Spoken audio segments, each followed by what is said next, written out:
There are a number of conditions that must be fulfilled, and these conditions are almost agreed upon scholars.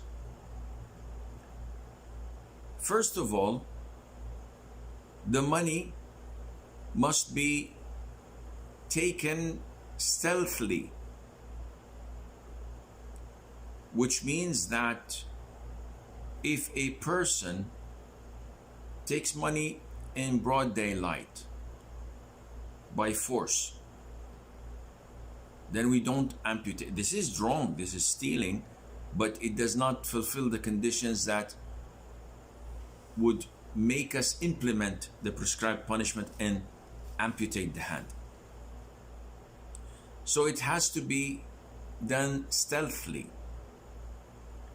If a person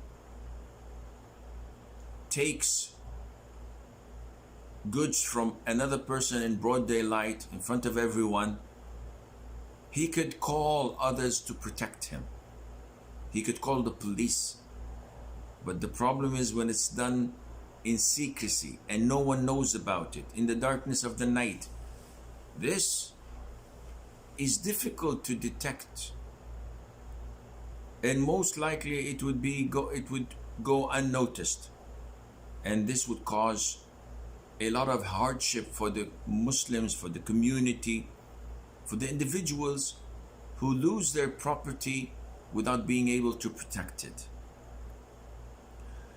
The second condition is that the stolen property should be something of worth, and in Arabic they describe this to be mal.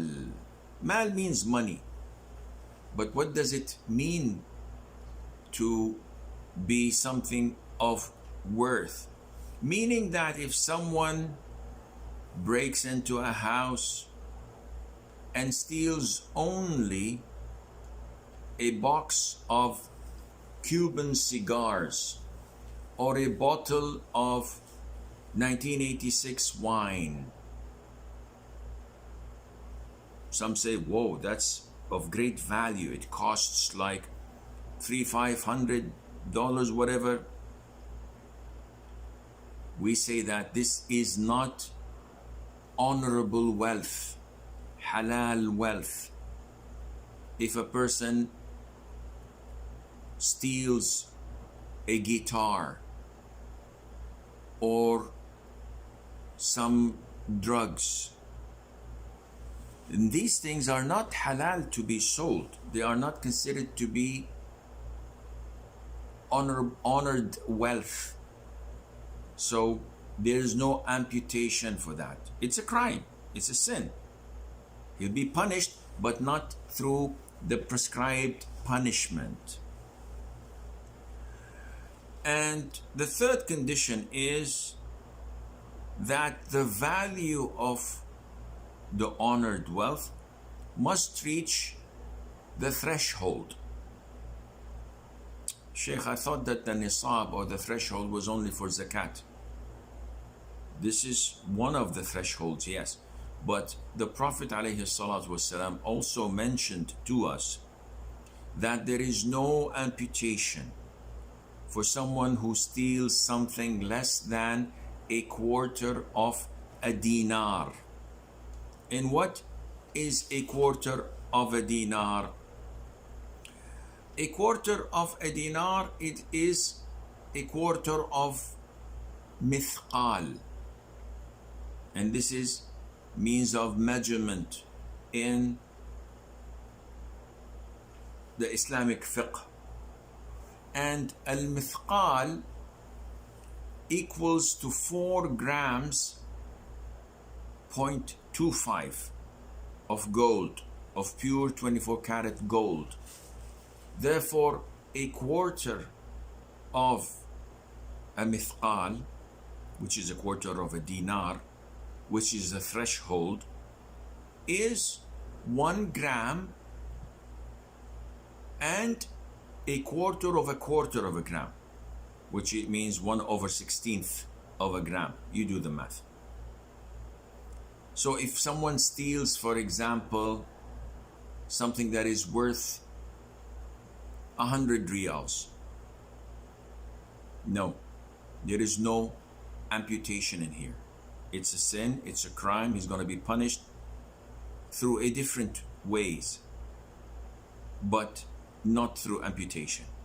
It has to reach the value of 1 gram of gold and 1/16th gram of gold. This is the threshold.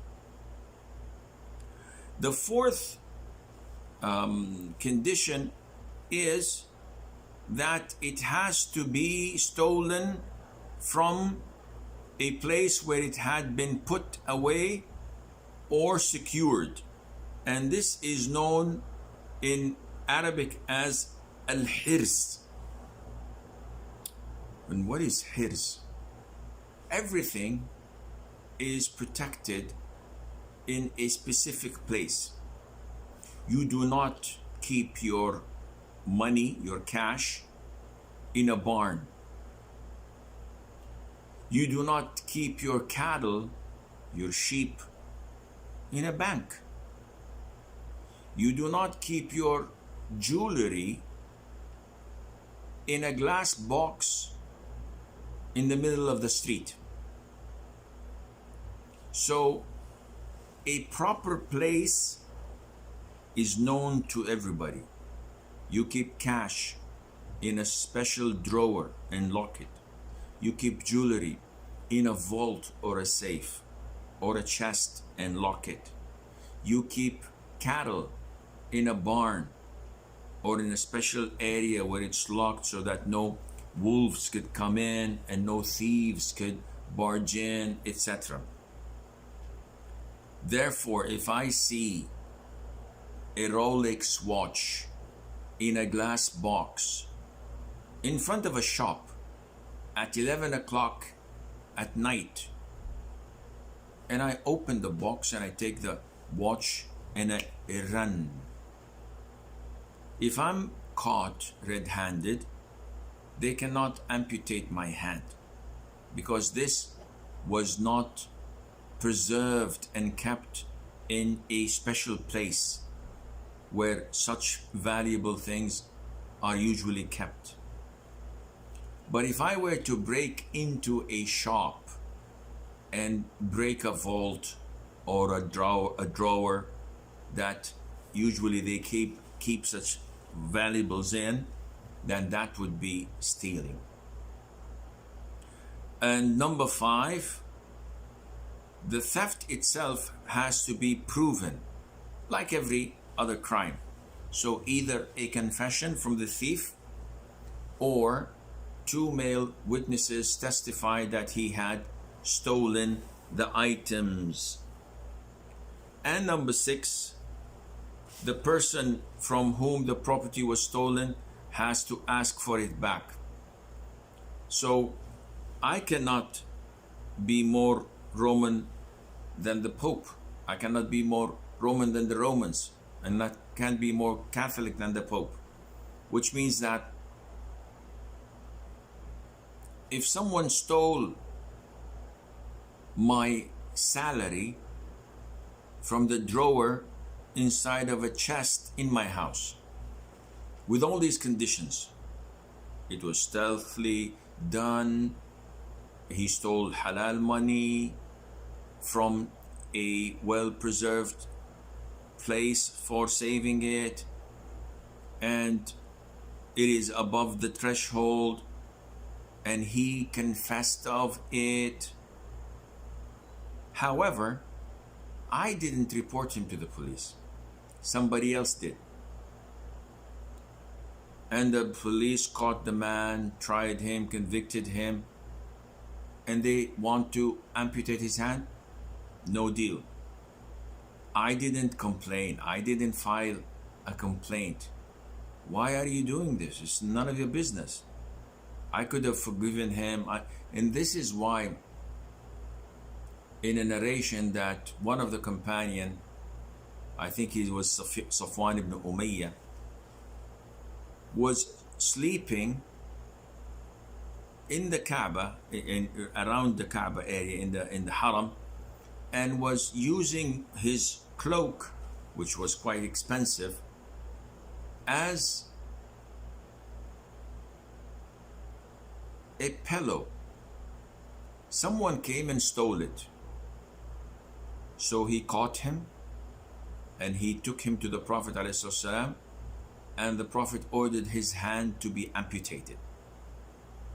When Safwan saw that the man's limb would be taken away, he said, "Oh, okay, Prophet, no problem. I give him the cloak." And the Prophet said, "As-salam, too late. You should have pardoned him before it reached the authorities. Once it reaches the Muslim ruler, it's a done deal. It's over. It has to be carried out." So this is similar. If a person does not file a complaint, then there is no case. In addition to these 6 conditions, there are other conditions. For example, the thief has to be an adult, because if it's a child, we don't amputate. He has to be sane, because if he was crazy or insane or mentally challenged, as they call him, then there is no amputation, no prescribed punishment, and so on. Stealing has to be from someone whose wealth is protected, such as a Muslim, such as a dhimmi, and we spoke about these terminologies before, or a mu'ahad, or a musta'man. But if someone stole from a harbi, and if you remember, a harbi is a person who we are at war with. So if a Muslim steals from an Israeli Jew who are occupying free Muslim Palestine unjustly and unfairly, backed by all the tyrants in the West who claims to be democratic. So stealing from such enemies of Islam is okay, because we don't have any peace agreement with them, any treaties with them. They are still classified as enemies of Islam and the Muslims. And finally, one of the conditions which were not mentioned here, that the person who was robbed has no relationship with the thief, so that there can be something dubious. What does this mean? If I steal from my father's wallet and I'm caught red-handed, no one can amputate my hand. If my father steals from my money stealthily with the conditions, this is not one of the conditions that permit the law to amputate his hand, because there is what is known as shubha. What is shubha? There is a slight reason for a person to take a money and would not be considered stealing. A woman takes from her husband's wealth without him knowing, in the same fashion of stealing. This is shubha, they say. There isn't any amputation in this case, and Allah Azza wa Jal knows best. There are reasons, and why does Islam, it's a good paragraph to read. Islam respects the rights of people to own their property and forbids any aggression against this right, whether it is by theft, embezzlement, cheating, bribery, betrayal of trust, or any other way of unlawfully taking other people's property. A thief is a bad element in society. And if he is unpunished, his evil may spread and cause very serious consequences. Therefore, Islam prescribes this punishment so that it serves as a deterrent to others, stopping them from committing this crime and to ensure the protection of people's property and rights. It should be noted that such a punishment is only carried out for stealing stealthily, as mentioned above, in the conditions, which means that if people steal through embezzlement, if I'm a CEO and I put my hands on some of the assets of the company, or I accept bribes, or I take money from a contract awarded by the government as a middleman, as a government official, all of these are heinous crimes and might exceed the threshold of theft by millions and millions. Yet the prescribed punishment of amputating the hand does not apply, because the conditions do not apply to that, and Allah Azza wa Jal knows best.